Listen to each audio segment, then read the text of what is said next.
बिस्मिल्लाहिर्रहमानिर्रहीम। जनाब, स्टोरी एक ही शेयर करनी है और वही DGISI की तकर्री जो अभी तक भी समरी फंसी है। आज आपके साथ बहुत ही उससे मुतल्लिक अहम तरीन मामला डिस्कस करने हैं। आखिर क्या वजह है कि लोग कहने लग गए हैं कि जनाब अब वो 25 नवंबर तक जनरल फैज़ साहब को रखना चाह रहे हैं। इसकी क्या वजह है? बहुत सारी बातें हैं भाई, बहुत सारी गहरी बातें हैं। ज़ाहिर है जब यही स्टोरी हार्ड टेस्ट होगी दूसरी पे बात नहीं कर सकते।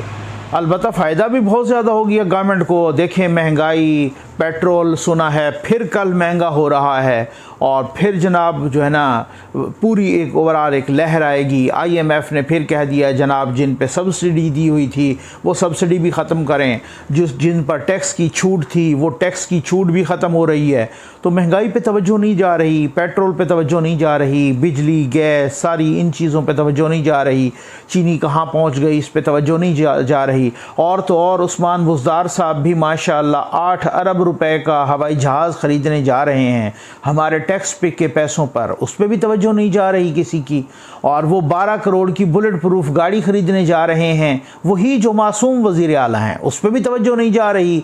और तो और जनाब वो तमाम वज़रा को माशाअल्लाह 18 करोड़ की लागत से कुछ 46 जो है ना 18 सीसी गाड़ियाँ तारीख़ में पहली मरतबा लेके दे रहे हैं, उस पर भी तवज्जो नहीं जा रही। तो ये रियासत मदीना के दावेदारों की तरफ तो तवज्जो हट गई है एक तरह से, तो इनको ये फ़ायदा हो गया ना, ठीक है ना।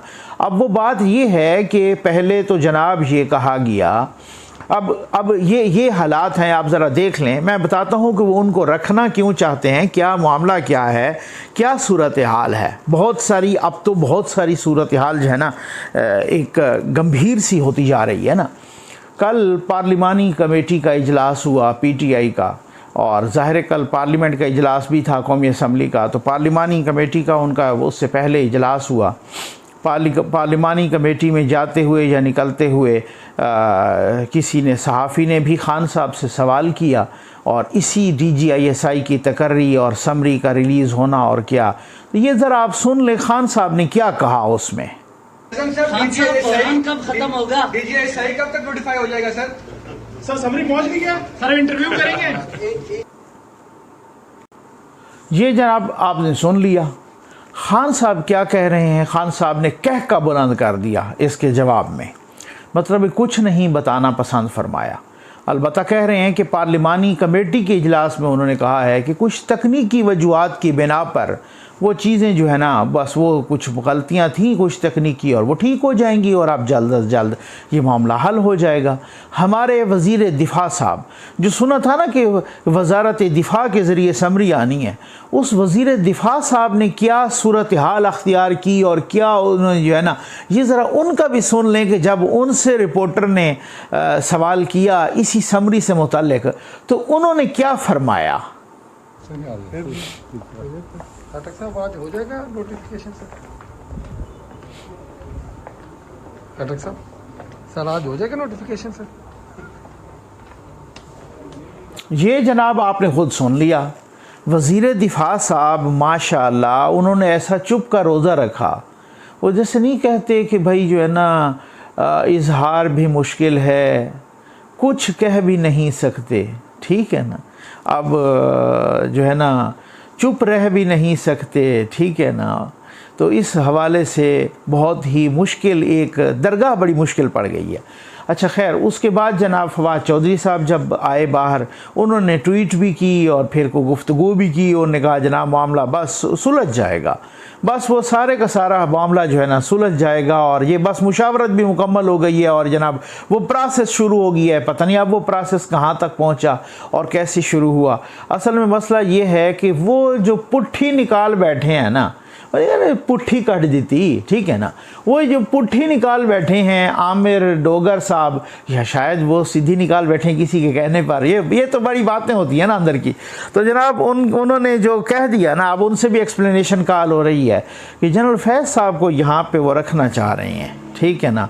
असल में प्राइम मिनिस्टर की मर्ज़ी थी कि वो इनको यहाँ पर रखें। अब जनाब बातें ये कि नजम सेठी साहब ने भी ट्वीट किया कि जनाब बात ये है कि ये सूरत हाल कि अब वो पहले तो कह रहे थे आज आ जाएगी समरी, फिर कल आ जाएगी, फिर परसों आ जाएगी, फिर इसी तो बाकी लोग जो हैं वो 25 अक्टूबर को अपनी अपनी ज्वाइनिंग दे रहे हैं। अब कहा जा रहा है कि 25 नवंबर तक, ठीक है ना। अच्छा, कुछ और भी सहाफ़ियों ने कहा कि जी 25 नवंबर तक तो वो यहाँ हैं, और भी कुछ लोगों ने कहा, ख़ुद कुछ बड़े बड़े तजियाकारों ने, और जब प्राइम मिनिस्टर से कहा गया कि भाई जो है ना 1 साल के लिए उनकी कोर करवा दें, क्योंकि अभी जो है ना वो नवंबर से स्टार्ट करेंगे तो नवंबर तक जो है ना उनकी कोर हो जाएगी, तो फिर उस हवाले से तो जनाब आगे से कुछ लोगों ने या ख़ान साहब से मुतल्लिक़ ये कहा गया कि ये भी है कि जनाब की बात ये है कि आखिर 8 महीने की क्यों नहीं हो सकती कोर, ठीक है ना। तो बातें बहुत सारी हैं। तो क्या मसला है कि ख़ान साहब ये मामला जो देख रहे हैं ना, जो ख़ान साहब उनको क्यों रखना चाह रहे हैं यहाँ 25 नवंबर तक, ठीक है ना। बड़ी गहरी बात है ना। कुछ लोगों को जिनको लग रही है ना कि मामला बड़ा आसान है और बड़ा एक आम सा मामला है और इशू बड़ा, वो भी मैं कहता हूँ कि अहमकों की जन्नत में रहते हैं। और कुछ जो खुद कह रहे हैं जानते हुए, वो तो खैर धूल ही झोंक रहे हैं ना आवाम की आंखों में, ठीक है ना। और कुछ को ये अगर लग रहा है ना कि मामला इतना सादा है कि ख़ुद वो इदारा कि जिस इदारे की तरफ से ये तकर्रियाँ आई थी उस इदारे के अंदर भी कोई गड़बड़ नहीं है, तो वो भी मेरा ख्याल है अहमकों की जन्नत में रहते हैं, ठीक हो गया ना। अगर ऐसा ना होता तो 2 मिनट का खेल था फिर ऐसे नहीं होता। मैं आपको बताऊं कि जब जनरल बाजवा साहब की एक्सटेंशन का मामला आया था यहाँ पर सुप्रीम कोर्ट में, और जस्टिस खोसा साहब थे, जस्टिस खोसा साहब ने कैसे हिम्मत पकड़ ली थी। उस वक़्त कुछ इंटरनेशनल मीडिया ने लिखा, उस वक्त तो सबको सांप सूंघ गया था ना। उस वक्त तो बड़े लोग कह रहे थे कि जनाब देखो ये बड़ी नालायक गवर्नमेंट है, ये कैसा नालायक जो है ना वज़ीर कानून है, इनसे तो एक नोटिफिकेशन नहीं ठीक हो पा रहा, ये इधर उधर। फिर जनरल बाजवा साहब को फ़ौरन ही आना पड़ा शाम के वक्त, बड़े एमरजेंसी में वो प्राइम मिनिस्टर हाउस, उन्होंने आके ख़ुद ठीक करवाया, और बहुत सारी बातें। बात ये है कि कुछ इंटरनेशनल मीडिया ने उस वक्त भी लिखा था कि कुछ 6 से 7 जर्नैल थे जो एंटी लॉबी थी जनरल बाजवा साहब की, और उन्होंने जस्टिस खोसा साहब की पुश्त पर हाथ रखा और उनको कहा कि जी आपने मुझे तगड़े होना है, ठीक हो गया। और वही तगड़े फिर वो आपको पता है, तो फिर वो क्या तगड़े होते, फिर कुछ और ही कोई बंदे तगड़े हो गए, ठीक हो गया ना। तो बात ये है कि कुछ इस तरीके से, या उनमें से मुझे नाम सबका पता है लेकिन यहाँ पे बताना मकसूद नहीं है।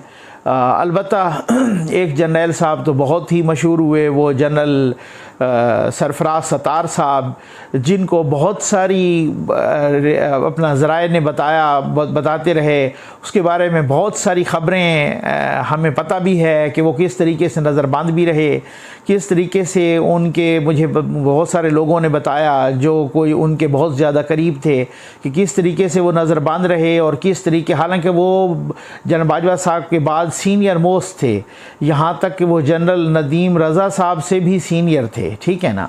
तो वो कहते हैं कि जनाब उनका या तो वो आर्मी चीफ़ बनते या फिर जो है ना joint chiefs of staff committee बनते।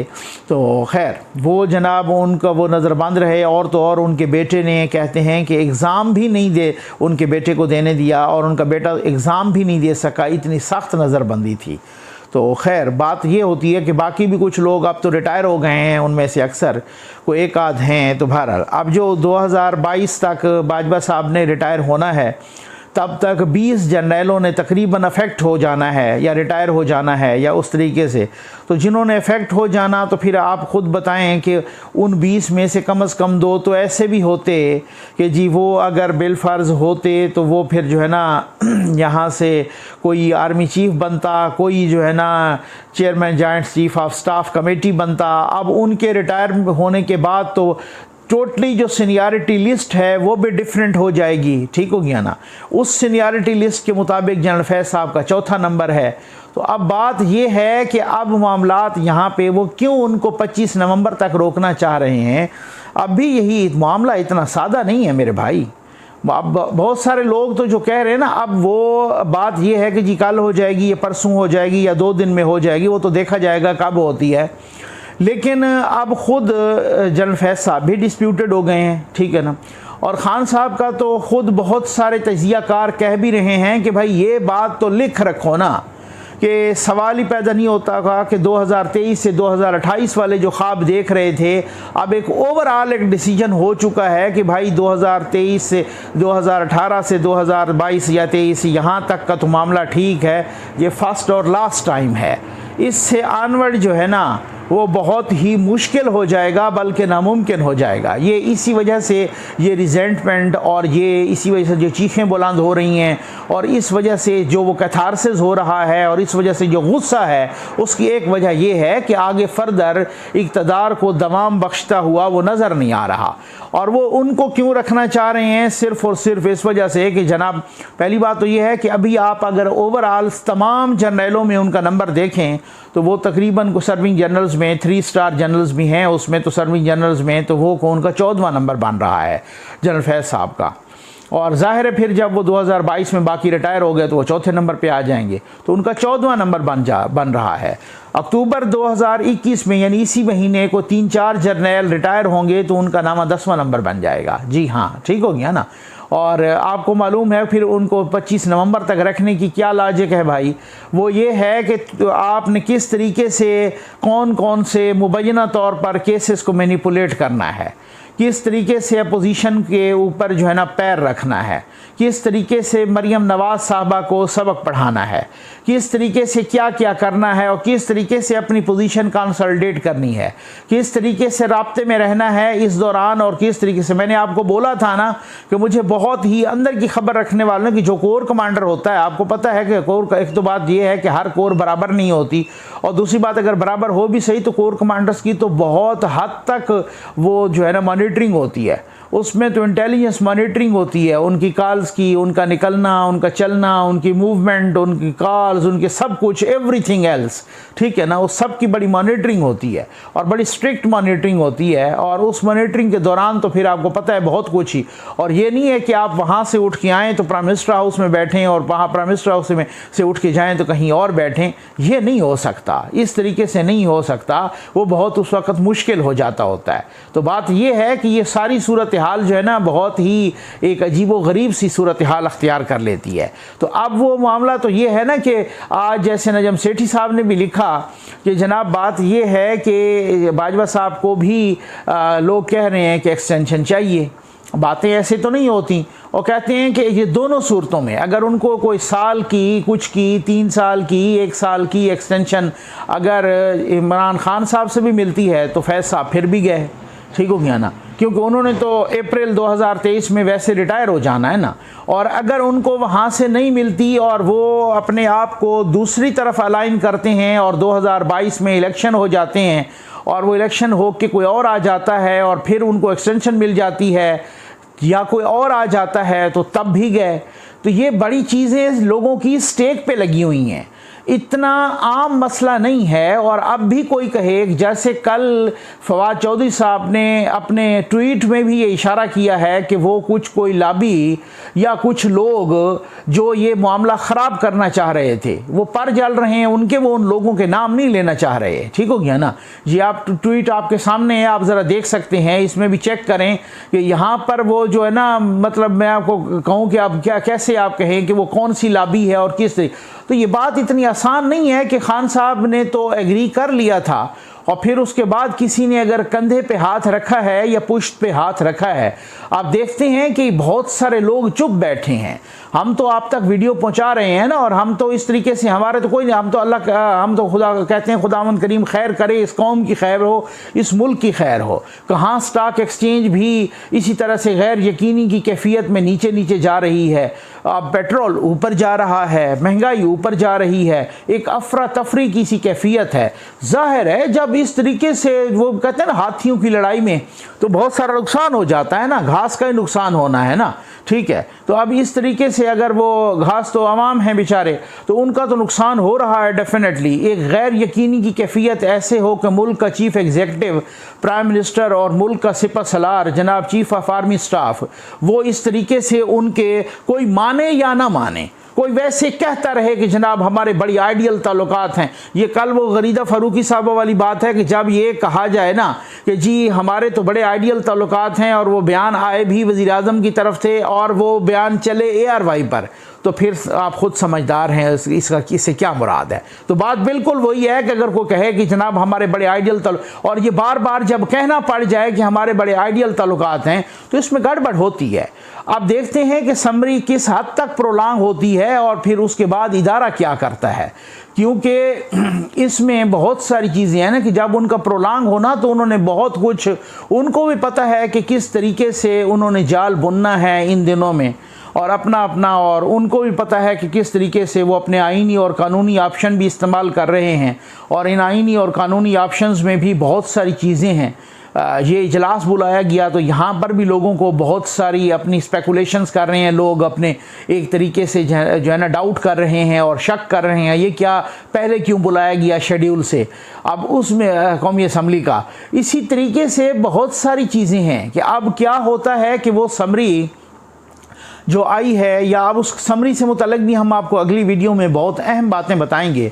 तो इससे क्या मुराद है कि ये कब तक होती है और किसी का सब्र का पैमाना कब तक लिबरेज होता है, क्योंकि हमें जो पता चला है उन्होंने कहा कि अब जो मामला है, देखें जब चीज़ों को आप गंद कर रहे होते हैं ना मेरे भाई, जब चीज़ें ख़राब हो रही होती हैं, जब पॉलिटिकल मैनिपुलेशन हो रही होती है, जब अब हालत ये है कि पिछले कुछ अरसे से या कुछ बरसों से आपने देखा कि पहले तो ये समझा जाता था ना कि जो हमारी सबसे बड़ी खुफिया एजेंसी है वो डायरेक्टली जो है ना उस तरीके से वो GHQ के साथ है। और इसमें अनफॉर्चुनेटली हमने पिछले कुछ बरसों में खुद ये देखा, कुछ मिसालें हैं जो मैं यहाँ नहीं बताना चाह रहा, उसमें बहुत ही यूँ जैसे होता है ना स्टेट के अंदर एक स्टेट, यहाँ पर भी इंस्टीट्यूशन के अंदर एक इंस्टीट्यूशन बना है। वो कुछ और डायरेक्शन को जा रहे थे तो वो कुछ और डायरेक्शन को जा रहे थे। सहाफ़ी तजियाकार इस सूरत हाल में बहुत मुश्किल में थे। वो उधर की रिपोर्टिंग करते तो ये वाले उठा लेते और इधर की रिपोर्टिंग करते तो वो वाले उठा लेते। ये है ऐसा, ये ऐसा हुआ है लोगों के साथ। अब मैं मज़ीद फर्दर इसमें नहीं कहना चाहता।